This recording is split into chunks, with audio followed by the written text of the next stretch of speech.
In LA's Little Tokyo, All these are just from our history. a treasure trove of history captured by a newspaper started more than a century ago by 3 USC students. I'm thinking this is Baldwin Hills.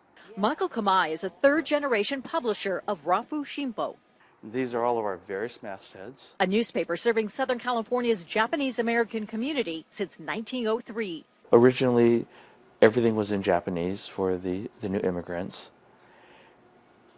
but they were having kids, and the kids were being schooled in English. Kamai's grandfather became publisher about 1921 and started printing the newspaper in both Japanese and English in the 1930s. Rafu Shimpo literally translated means Los Angeles newspaper.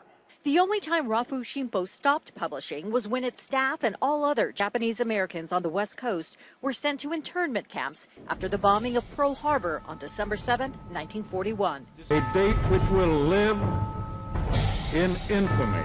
It's also the day Kamai's grandfather was taken into custody by the FBI, but never charged. That's when Kamai's father took over the newspaper. We're a newspaper, so it was our job, it was our duty to continue to present what's going on.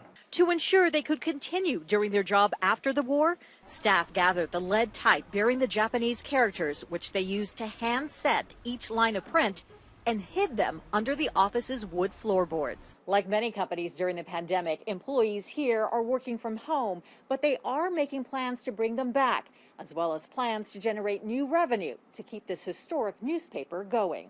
Guardedly optimistic, but hopeful.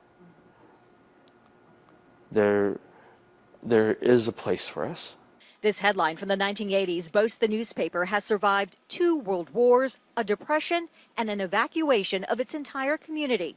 It's hoped it can also survive a pandemic and the rapidly changing newspaper industry. In Little Tokyo, Kim Baldonado, NBC4 News.